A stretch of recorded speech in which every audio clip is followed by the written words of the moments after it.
quand tu déposes tes valises en Occident, ou précisément en Allemagne, il y a un certain nombre de choses en fait que tu dois immédiatement intégrer dans ta vie.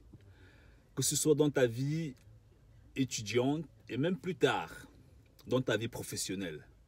Et dans cette vidéo, je vais exactement partager avec toi ces points, ces différentes choses que je trouve pour moi aujourd'hui extrêmement importants pour un immigré africain en Occident, en Allemagne, peu importe le pays où est-ce que tu seras, ok? Donc, écoute bien la vidéo jusqu'à la fin et n'oublie pas de t'abonner, d'activer la cloche si tu es nouveau dans la chaîne YouTube. Je tiens aussi à m'excuser, ça fait, je dirais, aujourd'hui 3 semaines, je n'ai pas publié de vidéos sur la chaîne YouTube. C'est pour des raisons professionnelles, j'étais vraiment beaucoup pris dans d'autres activités et ça m'a... voilà, ça fait à ce que je ne trouve pas le temps pour tourner des vidéos, pour publier des vidéos sur la chaîne. Donc vraiment, à toute la grande communauté sur YouTube, excusez-moi, mais je crois que voilà, c'est reparti. Il était question pour moi aussi dans le cadre en fait de mes business en Allemagne. Il était question pour moi de mettre certaines procédures sur place. Pourquoi? Parce que je travaille avec beaucoup de freelancers. J'accompagne, je coach beaucoup d'étudiants en Allemagne, beaucoup de travailleurs en Allemagne, des personnes qui s'intéressent à la finance, aux investissements, aux impôts, qui veulent comprendre les mécanismes en fait pour débutants quand on veut lancer une entreprise en Allemagne, quels sont les points auxquels est-ce qu'on doit faire attention. Tu vois, donc on était vraiment assez bousculé ces derniers temps. Et voilà, n'oublie pas aussi, si tu veux vraiment aussi, si tu n'aimerais plus rater certaines de mes publications, tu peux aussi me suivre sur LinkedIn. Donc LinkedIn, c'est l'une des plateformes où je suis aussi extrêmement actif. Donc voilà, tu peux aller sur LinkedIn, tu peux aussi me suivre là-bas. Donc ça va te permettre aussi de pouvoir bénéficier d'une autre forme en fait de contenu que je mets à disposition. Alors qu'est-ce qui est exactement important pour toi qui déposes tes valises en Allemagne, d'accord? Donc ce que tu dois comprendre en fait, c'est que quand tu déposes tes valises en Allemagne, tu déposes tes valises pour un séjour. Ça, c'est la première chose, hein. Tu déposes des valises pour un séjour. Et quand on parle de séjour, il y a plusieurs formes, il y a plusieurs options. Il y a un séjour qui est, que je dirais, un séjour qui est beaucoup plus focalisé sur les aides du gouvernement, hein. Donc, ça veut dire qu'il y a des gens qui vivent en Allemagne et ils se disent en fait que dès que je suis sur le territoire, je vais vivre des aides du gouvernement. Pour moi, ça, ce sont un peu les paresseux, ce n'est pas un bon truc. Et il y a ceux-là qui se focalisent sur la croissance, la progression professionnelle. Mais quand ces personnes-là gagnent de l'argent, à un moment donné, ces personnes ne savent plus comment est-ce qu'ils peuvent faire pour multiplier ce cash ou bien pour protéger ce cash. C'est la raison pour laquelle, dans la série des prochaines vidéos qui viennent, on va parler des impôts en Allemagne. On va entrer un peu sur les impôts. Pourquoi? Parce que l'Allemagne, c'est un pays où il y a plusieurs types d'impôts, hein. On a les impôts sur le salaire, on a les impôts pour les entreprises, on a les impôts pour les investisseurs, hein. Donc, les salariés ont un type d'impôt, les entrepreneurs ont un type d'impôt, et puis les investisseurs ont aussi un type d'impôt, d'accord?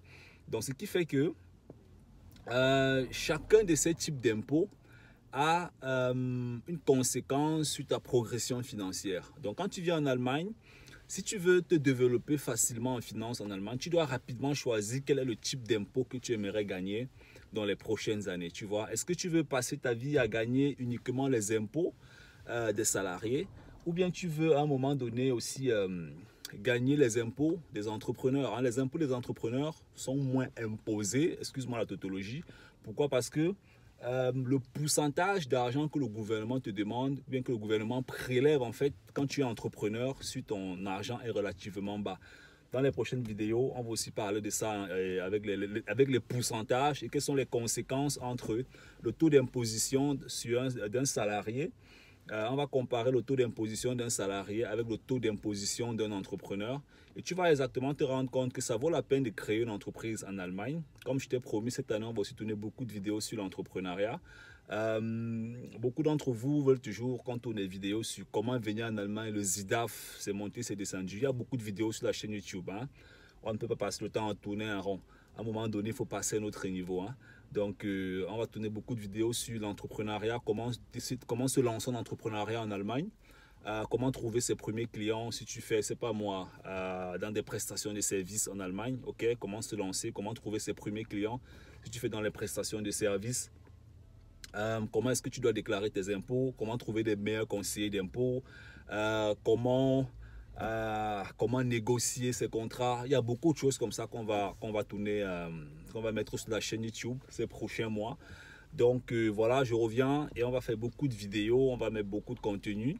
Alors donc comme je disais, les impôts, vraiment, je vais t'inviter à prendre tes impôts au sérieux. Hein. Beaucoup d'étudiants ou bien beaucoup de travailleurs prennent souvent des conseillers en impôts, mais ces conseillers en impôts ne sont pas stratégiques. Hein. Qu'est-ce que j'appelle un conseiller en impôts stratégique? Dernièrement, j'ai fait une publication sur mon statut WhatsApp où je montrais comment est-ce qu'on peut payer 23% d'impôts quand on a un style d'entreprise en Allemagne. Ben, il y a des gens qui ont dit que c'est impossible. Tu sais, dans la vie, il y a beaucoup de personnes qui ne comprennent jamais ce qui peut être possible et qui passent beaucoup leur temps à dire que ce qu'ils voient ne peut pas se réaliser. Hein. Je vais te prendre le cas de la bourse. Il y a des gens qui disent souvent que les gains que je fais en bourse, c'est de l'arnaque, c'est des trucs en fait qui ne sont pas vrais. Tu sais, l'être humain a été programmé. Dans la tête de l'être humain, on a mis des codes en fait de telle manière que tout ce qui est simple qui peut donner beaucoup d'argent, pour lui c'est compliqué en fait, et tout ce qui est compliqué qui ne donne pas l'argent, pour lui c'est normal. Hein. Je vais prendre un exemple. Pour beaucoup de personnes, le salariat n'est pas compliqué, mais pourtant le salariat c'est quelque chose de très extrêmement compliqué. C'est le domaine dans lequel on a extrêmement de risques dans la société. Mais pour beaucoup de personnes, ce n'est pas compliqué, c'est facile. Même toi qui veux venir en Allemagne, même toi qui décides en fait de venir en Occident pour vivre, que ce soit en France, en Belgique, peu importe. Hein, sûrement la première option qui te passe à l'esprit, c'est que tu veux venir étudier pour travailler. 97% des Africains, c'est ce qui les passe à l'esprit, étudier pour travailler. Pourtant, en Occident, pour nous qui sommes en Occident, quand on regarde le système, on se rend compte que ces frères-là qui viennent pour uniquement faire ça, ce sont des options qui sont... c'est une voie qui fait à ce que sur le long terme, tu perds beaucoup d'argent sans te rendre compte. Pourquoi? Parce que tu n'as pas de contrôle sur tes impôts. Tu vois un peu. C'est ça le but de cette chaîne YouTube. C'est de vous éveiller, de faciliter votre intégration, votre immigration, votre progression sur le territoire, afin que vous ne commettiez pas les erreurs que nous, d'autres personnes commettent. Hein. Le but de la vie, ce n'est pas de rester sur place. D'accord? Donc, prends tes impôts au sérieux. Le but de la vidéo, c'est de te faire comprendre que tu dois prendre tes impôts au sérieux. Tu dois comprendre comment les impôts fonctionnent en Allemagne. Et pas simplement les impôts privés, mais les impôts entrepreneuriales et les impôts en investissement. Parce que tu n'es pas simplement venu en Allemagne pour travailler dans une entreprise 40 ans et rentrer en Afrique avec une retraite à la con qui ne sert à rien.